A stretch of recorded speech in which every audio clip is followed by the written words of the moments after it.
उत्तर प्रदेश में सैकड़ों हिंदुओं को जाल में फंसाकर उनको मुसलमान बनाने वाला 70 साल का मौलाना छांगुर को यूपी एटीएस ने गिरफ्तार कर लिया है। साथ ही उसकी गर्लफ्रेंड नसरीन का भी लखनऊ की जेल में इलाज चल रहा है और एक एक करके सब अपने गुनाह कबूल रहे हैं। मौलाना छांगुर खुद को बाबा बुलवाता था। साथ ही नसरीन जो पहले नीतू थी उसको पैसों का लालच देकर अपने मिशन की मालकिन बना देता है।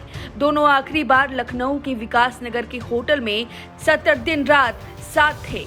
यहाँ छांगुर अपनी हवस के साथ साथ नसरीन को ट्रेनिंग देता था कि किन हिंदू लड़कियों को फंसाना है और अब मौलाना के आलीशान महल पर बाबा का बुलडोजर चला है। उससे पहले मौलाना के बेडरूम में पुलिस को जो कुछ मिला उसे देखकर पुलिस भी हैरान रह गई। आखिर बाबा की पुलिस ने ऐसा क्या देखा, बताए उससे पहले छांगुर की कुंडली बता देते हैं। यूपी के बलरामपुर का रहने वाला छांगुर पहले चांद मियां की एक मजार पर बैठकर कभी अंगूठियां बेचा करता था। इस मजार पर इस समय रंगाई पुताई का काम चल रहा था। छांगुर बाबा यहाँ चंदा देता था और इसका निर्माण कभी करवाता था। सवाल है कि कभी अंगूठी बेचने वाला छांगुर बाबा कुछ ही सालों में अकूत संपत्ति का मालिक कैसे बन गया। छांगुर बाबा का असली नाम जमालुद्दीन था, जो बलरामपुर के उतरौला इलाके की गलियों में घूम घूम कर अंगूठी बेचा करता था। लेकिन कुछ साल पहले वह अचानक गायब हो गया। जब लौटा तो छांगुर बाबा बन गया था। छांगुर बाबा बनकर उसने पैसे और रसूख दोनों हासिल कर लिए। वह गैर मुस्लिम लड़कियों को पैसों का लालच देकर ब्रेन वॉश कर धर्मांतरण करवाता था। उसके निशाने पर खास कर कमजोर, गरीब और परेशान लड़कियां और महिलाएं रहती थीं। अब चलिए बताते हैं छांगुर बाबा के बेडरूम में क्या कुछ मिला।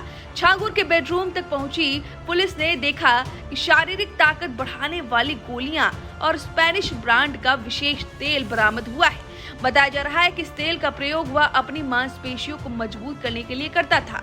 यह तेल छांगुर के बेडरूम से सटे स्टोर रूम में छिपा कर रखा गया था।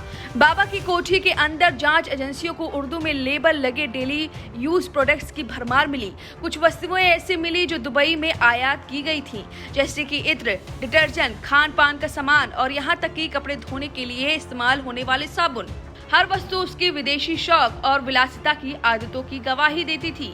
उसके आलीशान कमरे में इटालियन स्टाइल का सोफा, नक्काशीदार पलंग, महंगे गद्दे और पर्दे मिले।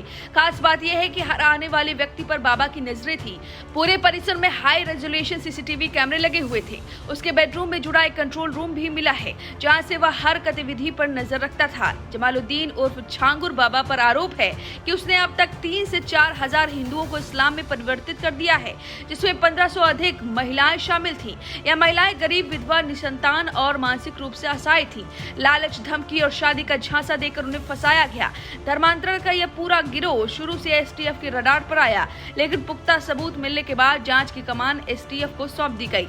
अब एटीएस इस रैकेट से धर्म परिवर्तन के शिकार लोगों को पहचान करने में जुटी हुई है। कोर्ट ने छांगुर बाबा और नीतू को 7 दिन की एटीएस रिमांड पर भेजा है। रिमांड के दौरान एएनआई, आईबी और अन्य एजेंसियां भी पूछताछ करेंगी। बलरामपुर में धर्मांतरण से जुड़े दस्तावेजों की बरामदगी, विदेशी फंडिंग के सोर्स और गैंग के अन्य सदस्यों की जानकारी जुटाई जाएगी। मोबाइल फोन और अन्य इलेक्ट्रॉनिक उपकरणों की फॉरेंसिक जांच भी होगी। आपको बता दें कि नसरीन उसकी गर्लफ्रेंड है, जो कि पहले नीतू थी। पैसों के लालच में उसने ये सब कुछ किया है और अब वो मास्टरमाइंड भी बन चुकी है। वो ब्राह्मण, सरदार और क्षत्रिय लड़की को अगर नसरीन इस्लाम कबूल करवाती थी तो उससे 15 से 16 लाख रुपए मिलते थे। अगर कोई पिछड़ी जाति की लड़की इस्लाम अपनाती थी तो नसरीन को 10 से 12 लाख रुपए मिलते थे। नसरीन पूरी तरह से अंधी हो चुकी थी। उसने अपने पति और बेटी को भी इस्लाम कबूल करवा लिया था।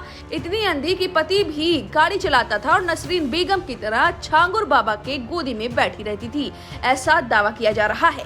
फिलहाल अब इस खबर पर आपकी जो भी राय है हमें कमेंट करके जरूर बताएं। वीके न्यूज, राष्ट्र के नाम।